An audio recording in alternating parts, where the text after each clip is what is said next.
Hello friends, आज हम लोग डिस्कस करने वाले हैं एवोल्यूशंस ऑफ कंप्यूटर के बारे में। कंप्यूटर के कौन कौन से एवोल्यूशंस रहे।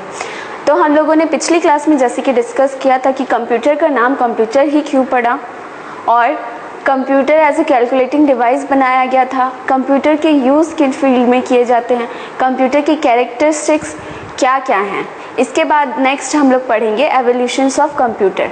एवोल्यूशंस ऑफ कंप्यूटर में मैं आपको बताऊंगी कि हमारे कंप्यूटर को, जैसा कि मैंने आपको पिछली क्लास में बताया था कि एज ए कैलकुलेटिंग डिवाइस बनाना शुरू किया गया था, तो उसे कैलकुलेटर क्यों नहीं कहा गया, उसे कंप्यूटर क्यों कहा गया। तो जो हमारे पुराने तरीके थे कैलकुलेशन करने के, वो तरीके बहुत ज़्यादा स्लो थे और उसमें गलतियां होने की चांसेस रहती थी, एरर्स आ जाते थे। तो पहले के लोगों को प्लेस वैल्यू के बारे में पता नहीं था, तो वो नॉर्मल काउंटिंग करते थे, उन्हें 100 तक भी काउंट करने में दिक्कत होती थी। उसके बाद धीरे धीरे प्लेस वैल्यू को हम लोग जानते हैं, इसीलिए हम लोग किसी भी नंबर को देख के समझ सकते हैं कि वो नंबर कितना लिखा हुआ है। मान लीजिए हमने एक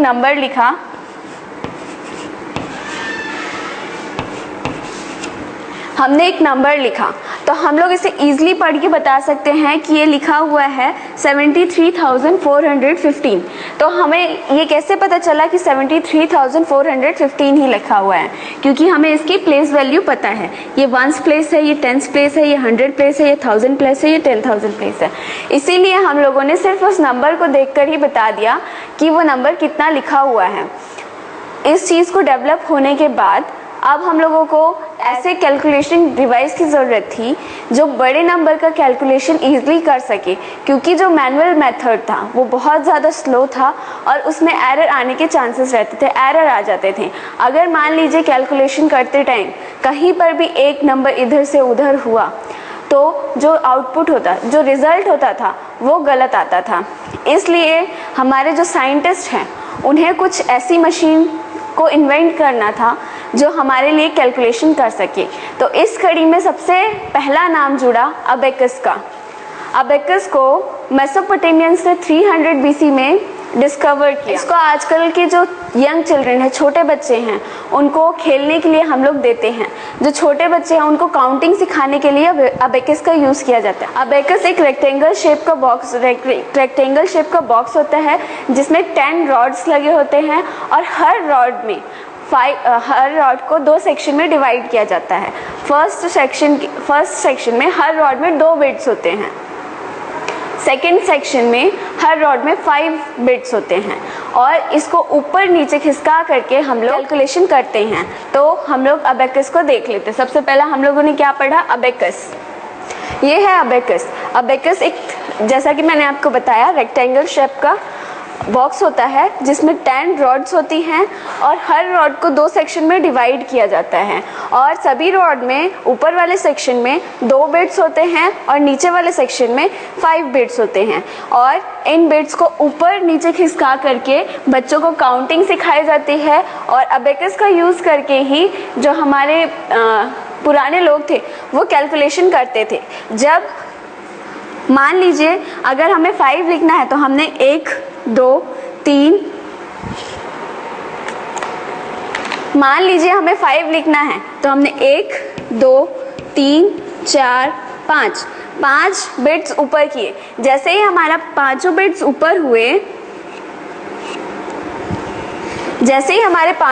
ऊपर हुए, तो जो नीचे एक बिट है उसे ऊपर की ओर खिसका दिया जाता था। इसका मतलब होता था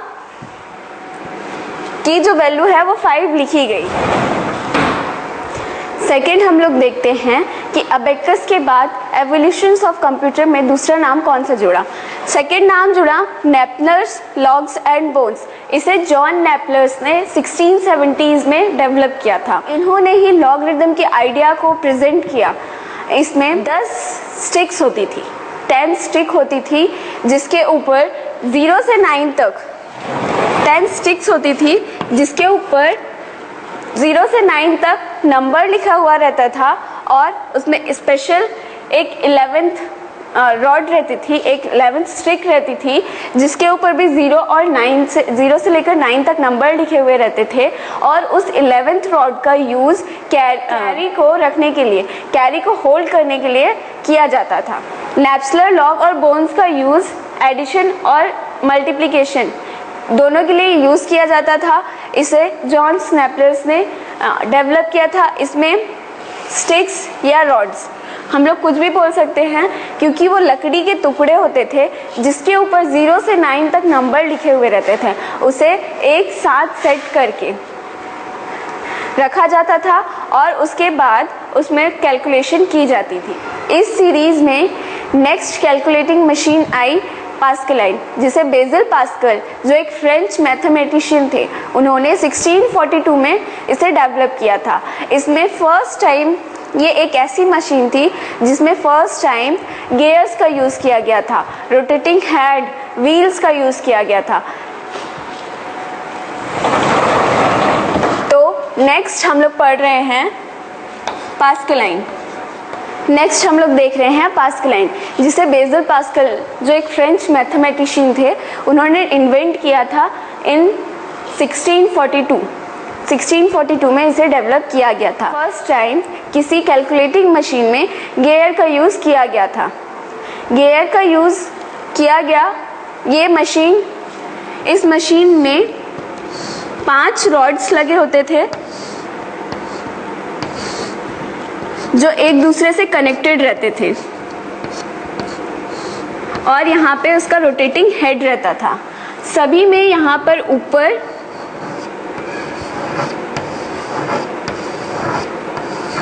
व्हील्स लगे हुए रहते थे जिसके ऊपर 0 से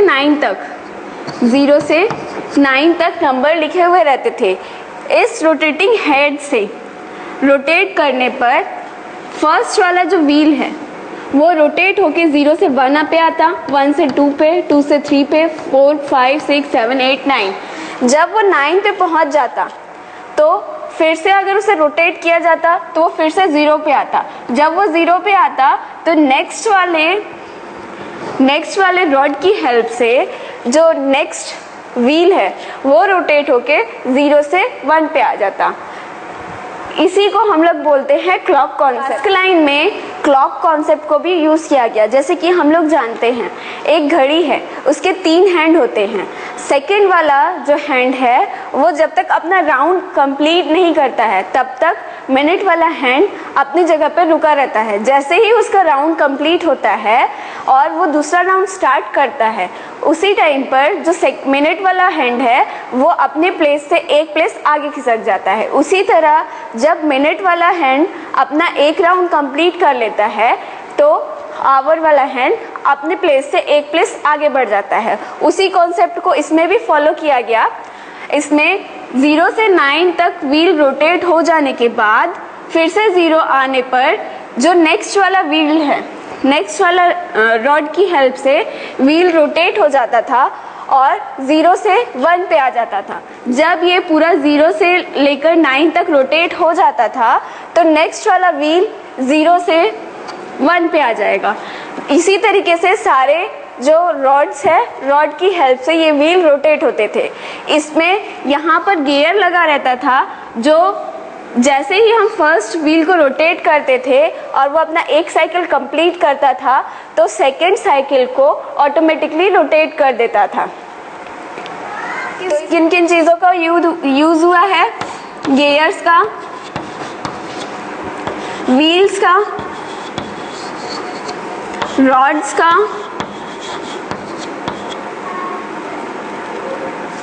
रोटेटिंग हैंड का,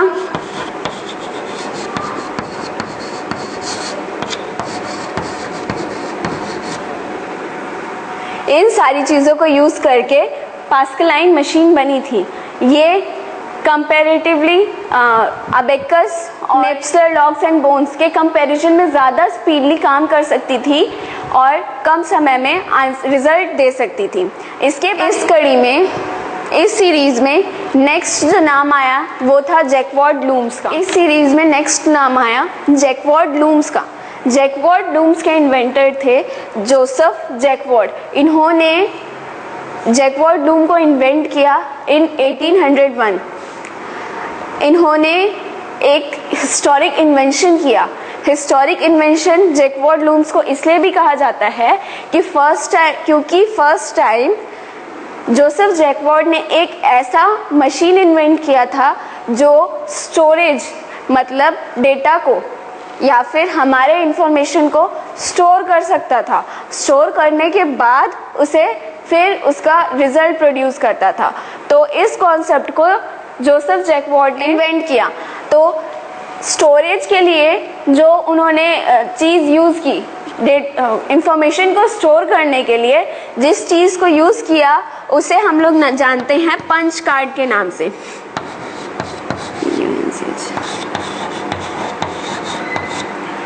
पंच कार्ड एक तरीके का इंफॉर्मेशन को, डेटा को स्टोर करने का कार्ड होता है जिसमें हम लोग अपने इंफॉर्मेशन को स्टोर कर सकते हैं। तो जोसेफ जैकवार्ड ने पंच कार्ड को इन्वेंशन किया और जैकवार्ड लूम्स में क्या होता था कि लूम्स जैसे कॉटन वीविंग, जैसे हम लोग कपड़ा बुनते हैं उस फॉर्म में हमारे इंस्ट्रक्शन को, कपड़ा जब बुना जाता है तो क्या होता है, फर्स्ट टाइम एक लाइन को कंप्लीट किया जाएगा, फिर सेकंड टाइम दूसरे लाइन को, फिर थर्ड, फोर्थ, फिफ्थ, इस तरीके से एक एक करके लाइन को कंप्लीट किया जाता था। तो पंच कार्ड की हेल्प से उन्होंने अपने इंफॉर्मेशन को स्टोर तो कर दिया और उसी फॉर्म में उन्होंने अपनी मशीन को बनाया ताकि वो एक एक करके पंच कार्ड से उनके डेटा को उठा सके और उसका रिजल्ट दे सके।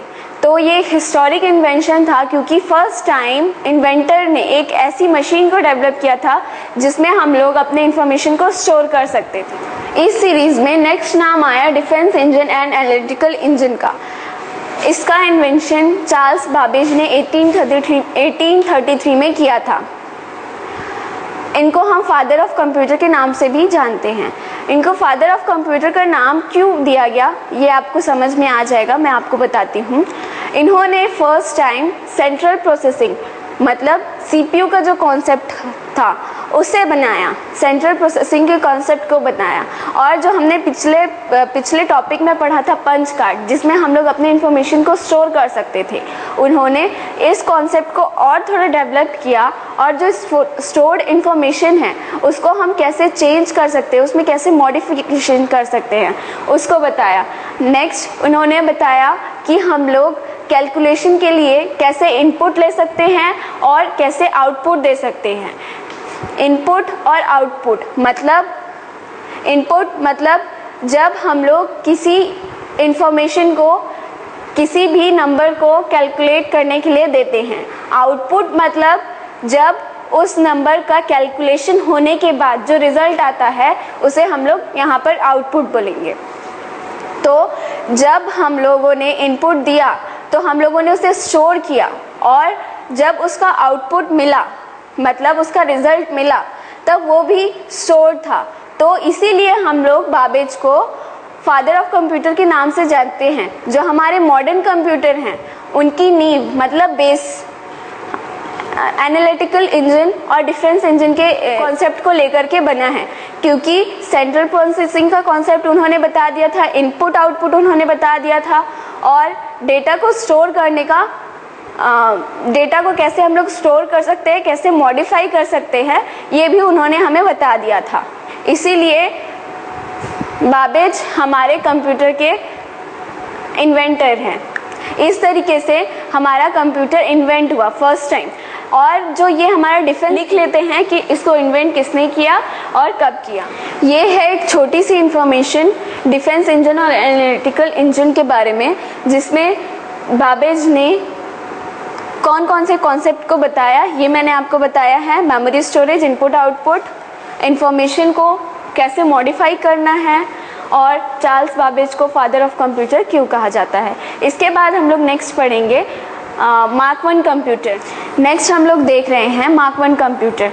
प्रूफ हार्वर्ड एल्कीन ने IBM के साथ मिलकर के एक ऐसी मशीन बनाई जिसे आज हम लोग एक ऐसी इलेक्ट्रोमैकेनिकल मशीन बनाई जिसे हम लोग आज मार्क वन कंप्यूटर के नाम से जानते हैं। Mark one computer first general purpose computer था जो एनालिटिकल इंजन जो चार्ल्स बाबेज ने बनाया था उसके कॉन्सेप्ट पर बनाया गया था। ये फर्स्ट जनरल पर्पस कंप्यूटर था। ये स्टोर्ड इंफॉर्मेशन को लेकर के अपने रिजल्ट को प्रोड्यूस करता था, रिजल्ट देता। मार्क 1 कंप्यूटर में प्री प्रोग्राम्ड इंस्ट्रक्शन को भी प्री प्रोग्राम इंस्ट्रक्शन का कॉन्सेप्ट आया। प्री प्रोग्राम मतलब पहले से बना हुआ प्रोग्राम जिसे एक टास्क कंप्लीट, एक काम खत्म हो जाने के बाद शुरू किया जाए बिना किसी ह्यूमन इंटरफेरेंस के। अगर कोई काम ऑटोमेटिकली चल रहा है बिना किसी ह्यूमन के इंटरफेरेंस के, तो हम लोग उसे बोलेंगे प्री प्रोग्राम्ड। तो इसमें ये इसके डायग्राम को मैं आपको बताती हूँ। सबसे पहले हम लोग इसके बारे में थोड़ा सा लिख लेते हैं कि इसको इन्वेंट किसने किया और कब किया। कि इसके इन्वेंटर कौन थे? प्रूफ हेवर्ट्स एल्किन, जिन्होंने IBM के साथ मिलकर के एक कंप्यूटर बनाया था, फर्स्ट जनरल पर्पस कंप्यूटर बनाया था जिसका नाम मार्क 1 कंप्यूटर था। मार्क 1 कंप्यूटर की एक खासियत ये भी थी कि ये 2 10 डिजिट नंबर को, 10 संख्या वाले नंबर को ये 5 सेकंड में मल्टीप्लाई कर सकता था और उसका रिजल्ट प्रोड्यूस कर सकता था। बाकी के जो हम लोगों ने पीछे डिवाइसेस पढ़े उसमें कैलकुलेशन तो होती थी पर वो टाइम कंज्यूम करती थी। मार्क 1 कंप्यूटर में वो टाइम बहुत कम हो चुका था। इसी कॉन्सेप्ट को लेकर के जॉन वॉन न्यूमैन ने इसमें कुछ चेंजेस, इस कॉन्सेप्ट में कुछ चेंजेस किए और उन्होंने सोचा कि क्यों ना एक ऐसी मशीन बनाई जाए, एक ऐसा कंप्यूटर बनाया जाए जिसमें हम लोग इंफॉर्मेशन तो स्टोर कर ही रहे हैं, साथ में इंफॉर्मेशन के साथ जो हम लोग इनपुट दे रहे हैं और जो आउटपुट आ रहा है उसे भी हम लोग सेम मेमोरी में स्टोर कर सके। तो जॉन वॉन न्यूमैन ने मार्क 1 कंप्यूटर के कॉन्सेप्ट को लेकर के एक ऐसा कंप्यूटर बनाने की कोशिश की जिसमें स्टोर जो प्रोग्राम मेमोरी में स्टोर है उसी में हम उसके रिजल्ट को भी स्टोर कर सकें। और इसके लिए मैं आपको आगे एक डायग्राम की हेल्प से बताती हूँ उन्होंने इसको कैसे किया। तो जॉन वॉन न्यूमैन ने कुछ इस तरीके का एक कंप्यूटर बनाया जिसमें एक प्रोसेसर और ये इसकी मेमोरी है, स्टोरेज मेमोरी।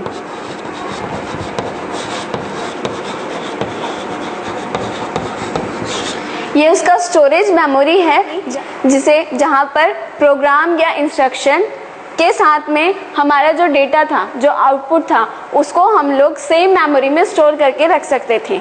लेकिन इसमें प्रॉब्लम क्या था? इसमें सिंगल कम्युनिकेशन चैनल था, एक ही कम्युनिकेशन चैनल था। तो प्रोसेसर एक टाइम पे या तो मेमोरी से डेटा को फेच कर सकता था या फिर उसे प्रोसेस कर सकता था। तो जैसे आजकल के हम लोग कंप्यूटर यूज करते हैं तो उसमें मल्टीटास्किंग होता है, एक से ज़्यादा काम हम लोग एक साथ कर सकते हैं। पर इस कंप्यूटर में, इस कॉन्सेप्ट में ये चीज़ अभी अप्लाई नहीं हुई थी।